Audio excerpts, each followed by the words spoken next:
अस्सलाम वालेकुम। कैसे हैं आप सभी लोग? उम्मीद करता हूँ खैरियत से हैं, बिल्कुल ठीक-ठाक, मज़े में। मेरा नाम रुहानुल हक है और आज हम बात करने वाले हैं मे वर्सेस माइट के ऊपर। पिछली वीडियो के अंदर मैंने कैन वर्सेस कुड के ऊपर बात की थी and I hope so everything is crystal clear. अगर आपके कोई भी डाउट हो या आपकी कोई भी कन्फ्यूजन हो, तो जो आप में से नया है वो चाहे तो इंस्टाग्राम पर कनेक्ट हो सकता है। मुझसे सब वहीं कनेक्टेड हैं और लोग सवालात वहीं पूछते हैं, तो आप भी अपने सवालात वहाँ पूछ सकते हैं। मैं आपको सही थ्रू विजुअल या थ्रू ऑडियो समझाने की कोशिश करूँगा जो जो आपके इश्यूज होंगे। तो अब हम चलते हैं टॉपिक की तरफ।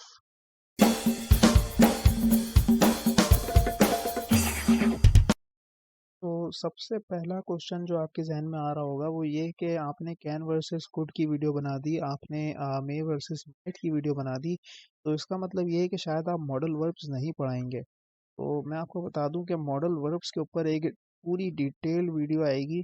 कैन वर्सेस कोड या मे वर्सेस माइट पढ़ाने का सिर्फ इतना सा मकसद है कि आपको ये बताना था कि कौन सी चीज़ कहाँ पर यूज़ होती है, क्योंकि लोगों को यही नहीं पता होता कि कहाँ हमें कैन यूज़ करना चाहिए, कहाँ पे हमें मे यूज़ करना चाहिए, कहाँ पर कुड लगाएं, कहाँ पर माइट लगाएं। तो इन वीडियोस से आपका ये जो कॉन्ट्राडिक्टरी वाला आइडिया या कॉन्सेप्ट है ये क्लियर हो जाएगा। ठीक है। और मॉडल वर्ब्स की जो वीडियो है वो टेंसेस के बाद आएगी। टेंसेस में अभी थोड़ा सा टाइम है, हम लोग करीब ही हैं लेकिन फिर भी टाइम है, क्योंकि हमें पार्ट्स ऑफ स्पीच के बेसिक्स देखने हैं और उसके अलावा हमें और भी बहुत कुछ देखना है। तो सबसे पहले अब बात को स्टार्ट करते हैं। मे जो है आपके सामने मौजूद है। मे को हम उर्दू में कहते हैं शायद। ठीक है। और मैं डिग्री ऑफ सर्टेनिटी में, जैसा मैंने आपको बताया था, सबसे पहला यूज़ यहाँ पर वही है। वो ये कि डिग्री ऑफ सर्टेनिटी में हम इसी की बात करते हैं कि कोई भी बात जो सच है वो कितनी सच है। ठीक है। ये वीडियो भी आप देख लीजिएगा जो मैंने डिग्री ऑफ सर्टेनिटी के ऊपर बनाई है।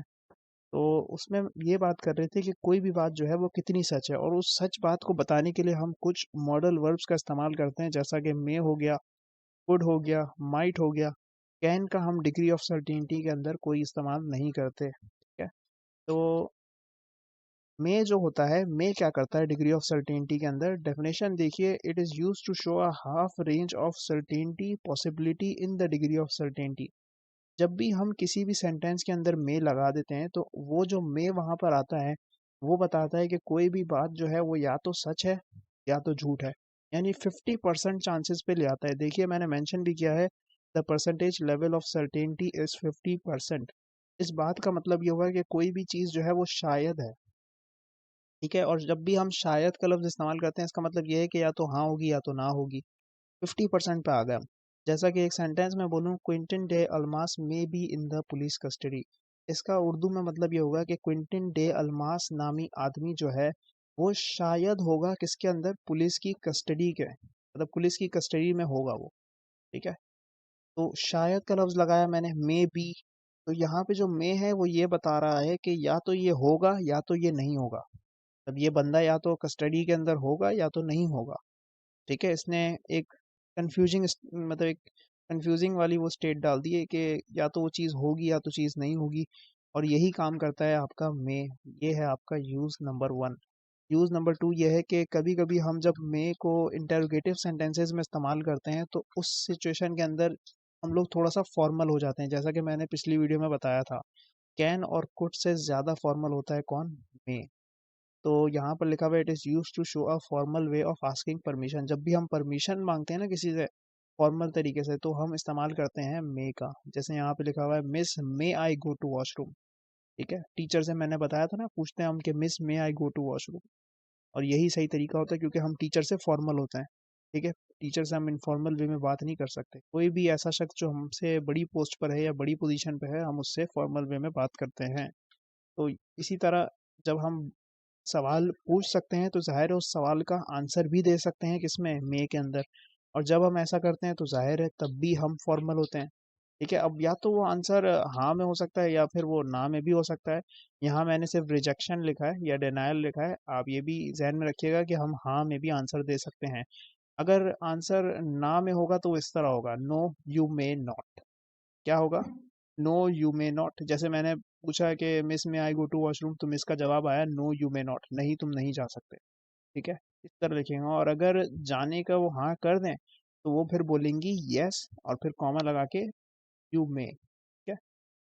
इसी तरह हम लिखते हैं। और याद रहे, इतना बड़ा ब्लंडर मत कीजिएगा। अगर आप में से कोई है थोड़ा सा ब्लंडर वाला बंदा, तो वो ये हरकत ना कर दे कि जैसे कैन नॉट होता है तो हम उसको कांट लिखते हैं, आप मे नॉट को मेंट या ऐसा करके कुछ लिख रहे हैं। ये तो बहुत ही छोड़ दो, वो वाली हरकत हो जाएगी। तो इस वाली सिचुएशन पे आप बिल्कुल मत आइएगा। हम लोग मे को हमेशा मे नॉट में ही लिखते हैं, ठीक है। इसकी कोई अपोस्ट्रोफी फॉर्म नहीं है बस। अब इसी तरह एक और छोटी बात मुझे क्लियर करनी थी, जो मैं पहले भी मेंशन कर चुका हूँ। वो ये कि फॉर्मेलिटी बैरियर जो है ये आप बना लीजिए कहीं पे या याद रख लीजिए। वो ये कि बात करने के अंदर या लिखने के अंदर भी कैन जो होता है वो थोड़ा सा इनफॉर्मल होता है, कुड जो होता है वो कैन से ज़्यादा फॉर्मल होता है, और मे जो होता है वो सबसे ज़्यादा फॉर्मल होता है, यानी मे से ज़्यादा फॉर्मल कोई नहीं होता, ठीक है। और अगर अब हम इसके जनरल स्ट्रक्चर की बात करें सवाल पूछने के अंदर, तो वो होता है मे प्लस सब्जेक्ट प्लस वर्ब की फर्स्ट फॉर्म, और साथ में क्वेश्चन मार्क लाजमी होगा क्योंकि हम इंटेरोगेटिव सेंटेंस की बात कर रहे हैं। और अगर हम उस जनरल स्ट्रक्चर की बात करें जो फॉर्मेटिव होता है या पॉसिबिलिटी या सर्टेनिटी दिखाने के लिए शो होता है, यानी वही चांसेस वाला मामला, तो जब चांसेस वाले स्ट्रक्चर की बात करेंगे तो सब्जेक्ट प्लस मे प्लस बी यहाँ पर लाजमी आएगा। मैंने देखा है लोग गलती ये करते हैं कि मे वगैरह सब सही होता है लेकिन बी वो जो है वो स्किप कर देते हैं। तो बी आपने लाजमी लगाना है, साथ में वर्ब होगा और फिर ऑब्जेक्ट होगा, ठीक है। एक बात याद रखिएगा कि माइट जो होता है हमारा, उसको लोग कंसिडर करते हैं कि वो पास्ट फॉर्म है, हालांकि असल में उसका पास्ट फॉर्म मेन यूज नहीं है। डिस्क्राइब करने के लिए तो अच्छा है, लेकिन मेन यूज जो माइट का होता है वो होता है डिग्री ऑफ सर्टेनिटी के अंदर। कैसे होता है, क्या होता है, चलिए अगला हमारा डिग्री ऑफ सर्टेनिटी ही है। तो देखिए यहाँ पर मैंने मेंशन किया, जैसे कि मे का मतलब था शायद, माइट का मतलब होता है शायद ही। जब हम बोलते हैं ना कोई भी चीज़ शायद ही, तो इसका ये मतलब होता है कि हाँ के जो चांसेस हैं वो अब और कम हो चुके हैं और ना के चांसेस जो हैं वो बढ़ गए हैं।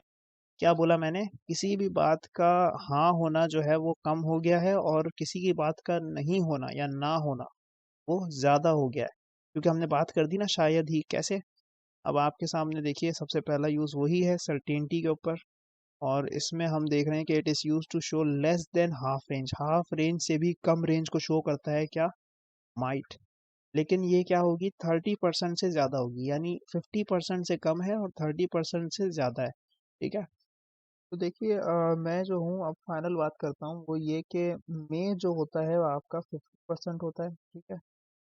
माइट जो है वो आपका या तो 30% होगा, ठीक है, नॉर्मली 30% ही कंसिडर किया जाता है। बट 30% से लेकर वो 50% तक के अंदर अंदर कोई सा भी नंबर दूसरा हो सकता है, ठीक है। यानी या तो वो 30% है या 30% से ज़्यादा है, लेकिन 50% से हमेशा कम है, ठीक है। और कुड जो होता है आपका वो हमेशा हमेशा 30% से कम होगा, ठीक है, कभी भी ज़्यादा नहीं होगा, ठीक है। तो ये आपका पूरा एक डिग्री वेरियर होता है, ये मैं पढ़ा चुका हूँ ऑलरेडी।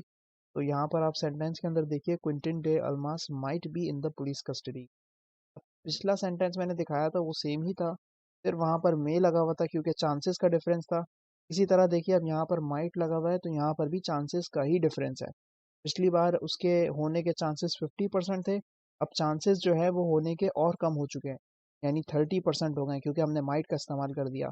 और इस सेंटेंस का मतलब क्या बन रहा है कि क्विंटन डे अल्मास नामी आदमी शायद ही होगा किसके अंदर, पुलिस कस्टडी में, ठीक है। तो ये आपका पूरा था मे वर्सेस माइट। अब इसमें थोड़ी सी बात जो एक्स्ट्रा है वो मैं कर देता हूँ। एक्सेप्शनल स्ट्रक्चर्स होते हैं कुछ हमारे पास मे वर्सेस माइट के, तो इसमें मेरी बात थोड़ी सी सुनिएगा। वो ये कि जब भी हम मे या माइट के साथ हैव लगा देते हैं तो हमें ये बात पता है कि वो जो सेंटेंस की कंडीशन है वो पास्ट में चले जाती है, यानी माजी में चले जाती है, ठीक है, माजी के भी माजी में। तो जब भी ऐसा होता है तो वो तो चले आपका टेंस चेंज हुआ ना कि बात जो है माजी में चली गई, मेन चीज सेम रहती है। वो क्या, वो ये कि आपके जो चांसेस होंगे मे के अंदर वो 50% होंगे और माइट के अंदर जो चांसेस होंगे वो 30% होंगे। तो यहाँ पे आपके सामने एक बहुत आसान सा जुमला लिखा हुआ है, Akram may have missed the flight. Akram ने शायद ही मिस करी होगी, वो सॉरी शायद ही नहीं, अकरम ने शायद मिस करी होगी फ्लाइट, ठीक है। मे लगाया है तो इसका मतलब सिर्फ शायद बोलूंगा मैं, अगर माइट होता तो शायद ही होता, ठीक है। तो यहाँ पर देखिए मे के साथ मैंने हैव भी लगा दिया, तो इसका मतलब ये है कि फ्लाइट जो है वो मिस या तो हो चुकी है या तो नहीं हुई है, 50% चांसेस हैं। और ये जो बात हो रही है ये किसी ऐसी चीज़ के बारे में हो रही है जो पास्ट में हो चुकी है। आप सेंस समझ पा रहे हैं जो मैं कह रहा हूँ? अगर आपको कोई इशू हो तो आप डिग्री ऑफ सर्टेनिटी वाली वीडियो में देख सकते हैं, वहाँ मैंने इसके ऊपर डिटेल्ड बात की है। ठीक है, ये माइट से रिलेटेड थोड़ी बहुत बातचीत थी जो आई होप आपको समझ आई। स्ट्रक्चर जो होगा आपका माइट के केस में वो बहुत सिंपल होगा। सब्जेक्ट मे माइट, उसके साथ हैव लगेगा और वर्ब की थर्ड फॉर्म लगेगी और एंड में ऑब्जेक्ट। ठीक है, मे हो या माइट हो, जब भी ये हैव के साथ आते हैं तो ये बस सिर्फ टेंस को चेंज करते हैं। कहने का मकसद सिर्फ ये था। तो आई होप आपको सारे रिलेटेड कॉन्सेप्ट्स जो थे, जो प्रॉब्लम करती थी चीज़ के किसको कहाँ लगाना है, वो क्लियर हो गया होगा। मॉडल वर्ब्स के ऊपर वीडियो इंशाल्लाह इंशाल्लाह ज़रूर आएगी। अगर आप चैनल पर नए हैं तो चैनल को सब्सक्राइब करके शेयर भी कर सकते हैं। अगर आप चाहें, अगर आपको सेशन अच्छा लगा तो लाइक कर दीजिए और उसके अलावा अपने दोस्तों को शेयर कीजिए। और अगर आप कनेक्टेड नहीं हैं इंस्टाग्राम अकाउंट से तो प्लीज़ कनेक्ट हो जाइए, उसमें आपका बहुत फ़ायदा है। वहाँ पर सारे असाइनमेंट, सारे लेक्चर मटेरियल और चीज़ें वहीं पर आती हैं, तो उससे आपको बहुत फ़ायदा होगा। तो see you next time, and next time is gonna be next week. Stay humble,